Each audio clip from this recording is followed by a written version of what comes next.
Okay, video on कर लिया मैंने। भाई मुझे एक चीज़ बताएं, आप इसको सपोर्ट क्यों नहीं करते?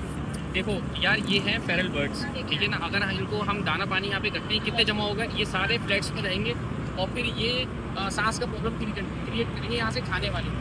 अब ये जो बर्ड है ना, ये यहाँ के जो अपने नेटिव बर्ड्स हैं उनको मारते हैं, उनका खाना ले लेते हैं, उनकी जगह ले लेते हैं और ये अपनी गंदगी फैलाते हैं। मैं खुद एक कबूतर पालतू, मेरे पास हर तरह के कबूतर है, पट्टी वाले, काबली, फैंसी, भोले, लेकिन फिर भी इस चीज़ को अप्रिशिएट नहीं करना चाहिए, क्योंकि आप जगह जगह ये दाने की चीज़ें बना दोगे, ये बाद में न्यूसेंस क्रिएट करेगा, क्योंकि किसी भी चीज़ की ज्यादती वो नुकसानदेह होती है। इनकी ये ज्यादती है, ये बहुत से यहाँ के इंडिजिनस बर्ड्स को प्रॉब्लम क्रिएट कर रहा है और यहाँ पे रहने वाले जो अपार्टमेंट्स में रहते हैं लोग, उनको प्रॉब्लम में डालते हैं बिकॉज ऑफ इनके फेदर्स से साइनस का प्रॉब्लम होता है। फिर वो लोग भी इन पर उल्टी करते हैं, जब उनके बच्चे बड़े हो जाते हैं वो लोग माँ बाप को बाहर निकाल के फेंक देते हैं, वो एक अलग इशू क्रिएट होता है। तो इसकी वजह से इस तरह की फीडिंग करनी नहीं चाहिए। बताएं, आपने मेडिकल वे में तो मुझे बता दिया, लेकिन सदका जारिया भी तो हमारे इस्लाम से सपोर्ट करता सदका है। अपने रिलेटिव्स को देंगे, इन जानवरों को सदका कभी भी नहीं देंगे। कभी भी हिस्ट्री में इस तरह नहीं कि जानवरों को खिलाओ पिलाओ। मुझे ये करने से शिफा नहीं मिलेगी। नहीं, कुछ भी ऐसा नहीं होगा। ये अगर ऐसा होता तो हुजूर अकरम सल्लल्लाहु अलैहि वसल्लम की सीरत में ये चीज़ मिलती नहीं है। तो ये सब ऐसी फेक है, ये सब इनका धंधा और कुछ भी नहीं है, तो ये नहीं करना चाहिए। मेरे लिए न्यू इन्फॉर्मेशन थी।